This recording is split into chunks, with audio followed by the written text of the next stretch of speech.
All right, folks, if you've had your eye on an e-bike, anything electric, pretty much anything that has a high voltage battery that helps it operate, maybe not electric cars, but I'm specifically going to talk about e-bikes because that's what only thing that I have some direct knowledge about. Now is probably a good time to get one. And I mean now is in like within the next 2 to 3 weeks max. As far as brand new ones, the used market, I don't really know how that's going to turn out. But if we're talking about like electric bikes, like commuter electric bikes, Aventon, Specialized, maybe even stuff from Walmart, and then up to the electric dirt bike style bikes that you guys like to see me ride, like surrons, e-rods, stuff like that. Everything is probably going to get more expensive, assuming that these actually affect the prices of imported electric bikes, which I feel like they will. I don't see any reason why they wouldn't. However, as of right now, as of yesterday, because I just myself placed a big order for a bunch of e-bikes directly from China that will be coming from China, I paid the same price that I was quoted 3 months ago. So as of right now, I can confirm that prices are probably going to remain the same for a little bit, but they will be baked in over time is my guess. So I'm going to go ahead and give some of my thoughts about how this is going to pan out in this video. Right here, unusual whales. Of course, yesterday was the day Trump announced tariffs. U.S. has announced tariff on these countries. The main one we're paying attention to is China, 34%. Now, to my knowledge, China has already had a 20% tariff fee on anything that's imported via a boat already, like literally anything, I think. And that, of course, applies to things with batteries, things that come in a crate. Pretty much anything you import comes in a container, like a cargo container on a boat, right? And they end up in the port of Long Beach or in another port somewhere in the United States, and then goes through customs, goes to a warehouse, an agent picks it up, puts it in another warehouse, and then from there, it goes in a truck, and then it goes to you if you are buying something that's directly imported. Now, that's kind of how everything works. If it doesn't go to you, it goes to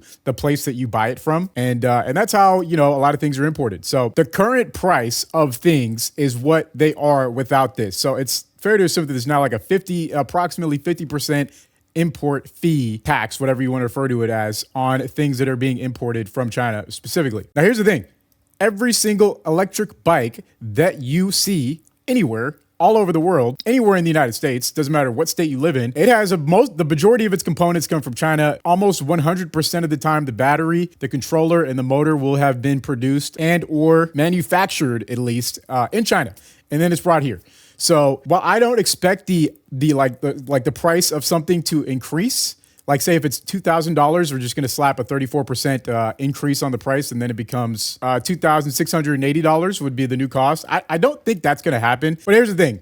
Manufacturers could just do that, right? I think the fair way for them to do it would be to adjust for the cost of the parts from where they are manufactured, even though that would be, pretty nuanced. Like say like the frame is manufactured in somewhere that's not like faced with really stiff import fees, but the battery is and the motor is, maybe they could come to some way to keep the cost low by doing that. But realistically, I think most manufacturers or e-bike sellers will just charge the tariff and just keep the prices high. And I think the ultimate thing that we're going to see here is that over time, the prices are going to rise and they're not going to go back down, right? They're just going to hit a new high because, it's like a perfect reason to just raise prices on everything.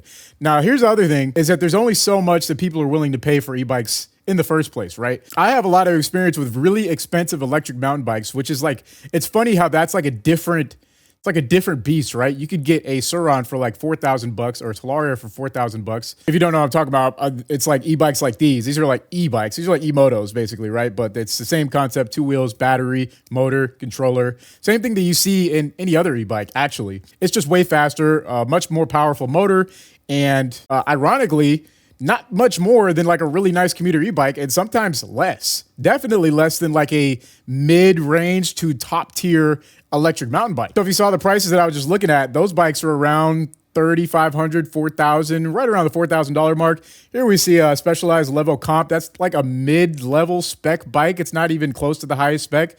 $5,600. That's as much as like a really nice e-moto. Here's the Expert Carbon, $6,700. Price reduced from $11,000. It baffles me that anyone would be willing to pay that for this spec.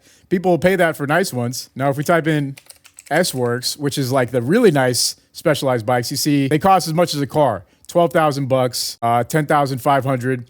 Point is, I think that the prices on these bikes, I don't see any more room for them to even increase. Like, who is going to pay any more for this, right? Here's the problem with e-bikes like this, like the regular bicycle style of e-bike, is that they become obsolete really quick. Now, the parts on the bike, like the wheel set, the suspension, the handlebars, seat and seat post, all that stuff can kind of be used in the next bike, but the frame is built around the motor and the battery. So it's like you can't just upgrade your motor and battery when the next gen good stuff comes out.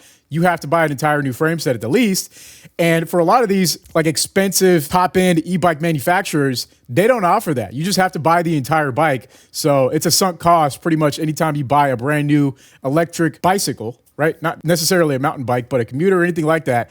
You're buying it new. You're hit with a lot of depreciation fast. Same thing with an EV, like a electric car, like a Tesla or something. The depreciation is rapid in comparison to a regular bike or a regular car. It's really the same thing with e-bikes, right? So I don't see the margin of price increasing much on this, but I absolutely could see it happening for these. Like I could see this be like the new base price for this becoming like 4,000 up from 3,400, 4,000 for the nicer one up to 4,600. It doesn't seem like much, but it is a lot if you're already saving and penny pinching to get one of these bikes in the first place. This is an article from Rev Rides, which is a well-known and pretty solid electric bike, electric moto vendor. Like they sell directly from them. They'll ship to your doorstep. And so basically they buy the product, they store it, and then when you buy it, they ship it to you. So you don't have to deal with importing a lot because most of the bikes that they sell are like very difficult to find. And you basically have to import them if you want to buy one without going through a vendor. And a lot of people just don't know how to do that. It's actually very difficult and risky, which is why I don't recommend, no one recommends it really. It's much smarter to buy from a vendor like this, but you're looking at, an increased price because they're doing most of the hard work for you. Of course, but it is safer. You usually get warranty, stuff like that. Anyways, long story short, they put out an article about a month ago, new 20% tariffs on Chinese imports, what this means for e-motos, e-scooters, and e-bikes in the United States. Will new tariffs affect e-motos, etc.? 20% tariff beginning March 4th. That already happened. So now it's 20% plus 34%. Assumed a 54% tariff on electric things. Everything, but also electric stuff. So here they give some price examples. A 4,400 Surron may climb by 900 or more. A $3,000 bike may climb by 600 or more. 5,500 Altis may see a $1,100 bump. That is a lot. That's a lot. Yeah.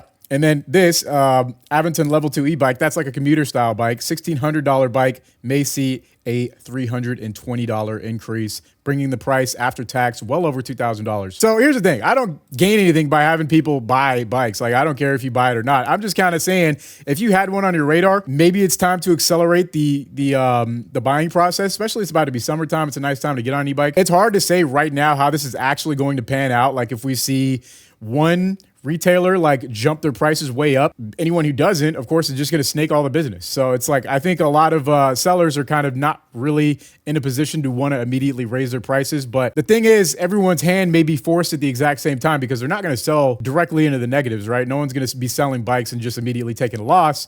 So the MSRP is going to just go up immediately, up like across the board. If all of a sudden for everything, just like literally everything becomes more expensive, that's just a new reality. And then what is probably going to happen is less people are going to be interested in buying. There's going to be less people who want to buy in the first place because it's about to be hard times, possibly. We could be headed towards a recession. Most people are trying to cut back on spending, which is always a good thing. My expenditures are extremely low every month. I'm like that whether I make great money or not so great money. I've always kept my monthly expenses very low. And if it's not a business purchase, I have an incredibly difficult time justifying spending money on anything that, doesn't really make sense in that sort of way. So I'm going to end all this with saying my personal anecdotal data is that as of right now, I am not seeing the price increases. So there's like a window currently as to where it seems like these are not really taking effect. And that's not to say just like get out and buy something. If you already had it on your radar, maybe this is a good reason to pull the trigger because realistically, prices could go up, right? Prices could go up. Now, if you're the type of person who doesn't really care, if you don't really mind spending extra whatever on it, you just, are more patient and you want to see where things go, I mean, you're probably not going to miss out on anything. It's still hard to say. It's all just very speculative. But I'm going to end this by saying right now, prices still seem like they're the same. But I am going to guess within a month, we're going to see a lot of differences in what's going on with pricing amongst all types of e-bikes, like all of them. Everything across the board that has a battery, motor, controller, price is going to go up.